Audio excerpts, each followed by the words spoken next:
सायरा बानो साहब, ज़ाहिर है आपका इलाका भी है, आप इस सारे मामले को समझते हैं। इस पे अब ये बड़ा एक कॉम्प्लेक्स सा इशू है, यानी अरबों रुपए खर्च किए जा चुके हैं बलोचिस्तान ये कच्चे के डाकुओं के खात्मे के लिए। मुतअद्दिद इस पर ऑपरेशन हो चुके हैं और 24 बरस से ये ऑपरेशन जारी हैं और तकरीबन 52 ऑपरेशन किए जा चुके हैं। और इस वक्त हालत यह है कि पुलिस एहलकार सोच भी नहीं सकते कि वो 10-12 लोग जाकर कोई ऑपरेशन करेंगे डाकुओं के खिलाफ, वो कामयाब हो जाएगा। फिर भी कोई डाकुओं के खिलाफ ऑपरेशन के लिए एहलकारों को भेजा गया जो तरने वाला साबित हुए उनके लिए, और उनकी कीमती जानों पर बड़ा अफसोस है पूरी कौम को। लेकिन ये क्या स्टेट विद इन स्टेट बन चुकी है कच्चे के इलाके में? यानी ये स्टेट से बड़े हो गए हैं कि इनको काबू ही नहीं किया जा सकता? अस्सलाम वालेकुम असदुल्ला खान साहब, बस थोड़ा टाइम दीजिए फिर मैं बताती हूँ। मैंने तो आज जो बलूचिस्तान में वाक़या हुआ दिली अफसोस हुआ और हमारे पाकिस्तानी शहीद हुए। अब इसमें वो कहते हैं कि लसानियत नहीं लानी चाहिए। जो भी आप रहीम खान वाक़ई की बात कर रहे हैं, अगर आप वैसे देखा, अगर एक पॉइंट बताती हूँ कि डाकू क्यों होते हैं, तो वहां पर मैं तो बचपन से ये सारी चीजें सुनती और देखती भी आई हूँ कि जो वहां के लोगों के साथ ज्यादतियां हुई हैं, उनके घरों की इज्जतें पामाल हुई हैं, लूटी है, क्या क्या किया है, एंड में जाके वो बंदूक उठाने पे मजबूर होते हैं। और बाकी रहा आपने कहा तर नवाला, तो शौकत बसरा साहब ने कहा कि यहाँ पर हुकूमत की तरजीहात में ही नहीं है वो। ऐसा मैं मान नहीं सकती कि हमारी फोर्सेस कोई चीज ठान ले और वो हो ना। ये कच्चे के डाकू हो गए, ये यहाँ पर सून में आनी और ये माचके की तरफ के डाकू हो गए, ये हो नहीं सकता। आपने देखा होगा कि अभी आपने खबर देखी होगी कि जो मुशीर थे सिंध गवर्नमेंट के बाबुल भैयो, उनका मतलब वो असले की तरसील के बीच में वो पकड़े गए। आपने दोबारा वो खबर सुनी? सिर्फ उनको उस ओहदे से हटाया गया, उसके बाद कहीं आपने किसी अखबार में उसका जिक्र सुना हो? बिल्कुल भी नजर नहीं आया। ये अगर चाहे तो कर सकते हैं, लेकिन मैं जो समझती हूँ, अगर आप मुझसे पूछ रहे, मैं आपको अपनी राय दूंगी, ये चाहते नहीं है। ये एक क्योंकि हम जैसे जो मुल्क है ना, वो क्या मैं आपको बताऊं, ये चीजें बहुत जरूरी हैं जो अभी तक मैंने देखा है कि यहाँ पर या तो मजहबी मुनाफरत हो, लिसानियत मुनाफरत हो, या इस किस्म की कोई दहशत गर्दी हो, ये लोगों का ध्यान इधर से उधर करने के लिए। वरना ऐसी कौन सी बात है कि अरबों रुपए का बजट हमारी एजेंसीज का, पुलिस का बजट, बाकी इदारों का बजट, वो सारा बजट कहाँ जाता है? और मजे की बात ये कि इनके पास असलहा कहाँ से आता है? हाँ। क्या पुलिस अन्य खान लोगों की चादर चार दीवारी को तार तार करने के लिए ये है? निहत्ते लोगों पर जुल्म और औरतों की इज्जतें लूटने के लिए है? क्या वहां पर जाते हुए अब मैं क्या बोलूं कि क्या उनको चीज वो होती है जो इनके आईजी पंजाब बैठ के टिकटॉक बनाते हैं, लीड करे ना फ्रंट से। सही है। ये आपने बड़ी इंपॉर्टेंट एक बात की है सायरा साहबा। मुझे ये बताइए कि बलूचिस्तान के जैसे वाकयात हैं, उसमें तो सिक्योरिटी फोर्सेस के पास मुतअद्दिद शवाहिद मौजूद हैं गैर मुल्की ताकतों की मुदाखलत के, लेकिन तो कुछ लोग डाउट करते हैं कि कच्चे के इलाके में बैठे हुए जो लोग हैं उनको भी अब किसी की सपोर्ट हासिल हो गई है। उनके पास जिस नौयत का असलहा है और जिस नौयत के वो ऑपरेशंस कर सकते हैं, ऐसा लगता है कि शायद उनको भी ताकतवर बनाकर एक जो लॉ एंड ऑर्डर की सिचुएशन पैदा करने के लिए उनको इस्तेमाल किया जा रहा है। क्या इस बात का भी खदशा हो सकता है? तो जो कच्चे के डाकू हैं, जो पक्के के डाकू ऐवानों में बैठे हुए, वही उनकी दाद रस्सी करते हैं। अभी मैंने आपको कहा तो सही कि जो मुशीर है, जो उस इलाके का, जो पीपल्स पार्टी का गढ़ है, और ये पीपल्स पार्टी से उनकी एफिलिएशन है, जब वो असले की तरसील में पकड़े गए, मैंने तो दोबारा उनकी कोई खबर नहीं सुनी।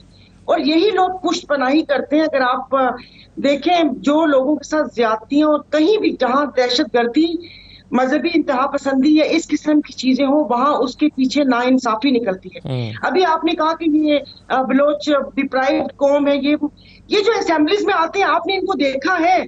इन्होंने तो अपनी कौम की पीठ में छुरा घोंपा है।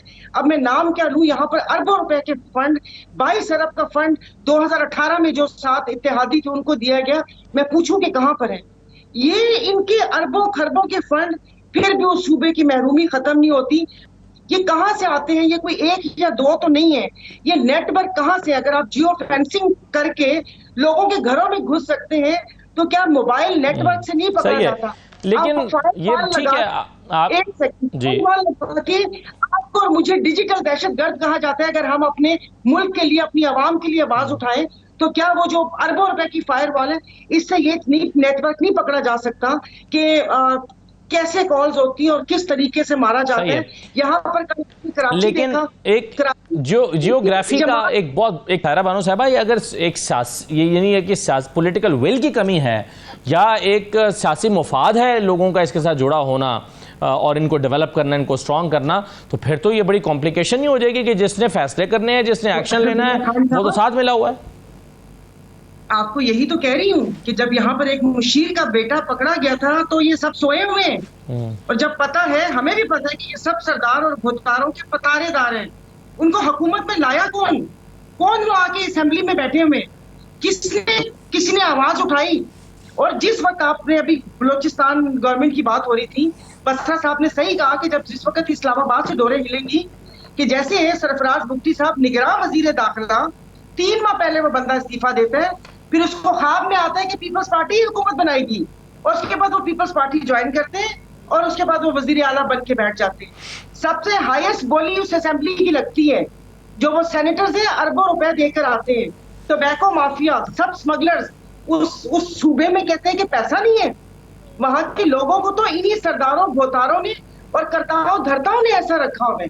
जब लोगों के पास शऊर नहीं होगा, जब कुछ वो होगा नहीं, तो आप क्या समझते हैं? आप मतलब आप लोगों ने शायद कोई भूख देखी नहीं है।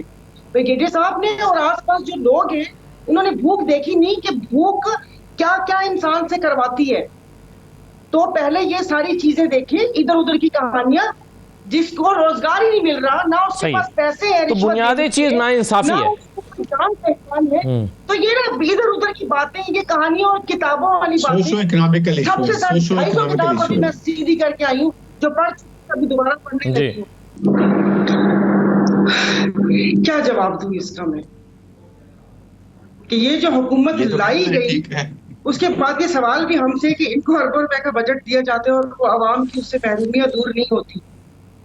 यहाँ तो सिंध में लोगों को भिखारी बना दिया बेनजीर इनकम सपोर्ट के प्रोग्राम के नाम पर, कि अरबों रुपए वहां पर ये इनको जाता है।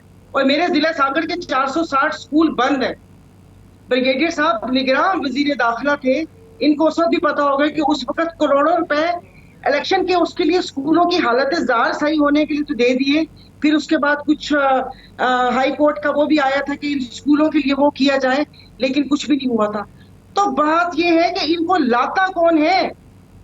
ये कैसे आ गए 17 सीटों वाले? कैसे यहाँ पर सिंध में लोगों का इस्तेहसाल ना, यहाँ पर सैलाब में पूरा सिंध डूब जाता है। अरबों रुपए भल सफाई के खा लिए, सेहत का बजट इन्होंने खा लिया, तालीम का बजट इन्होंने खा लिया। आप इनके चेहरे देखें,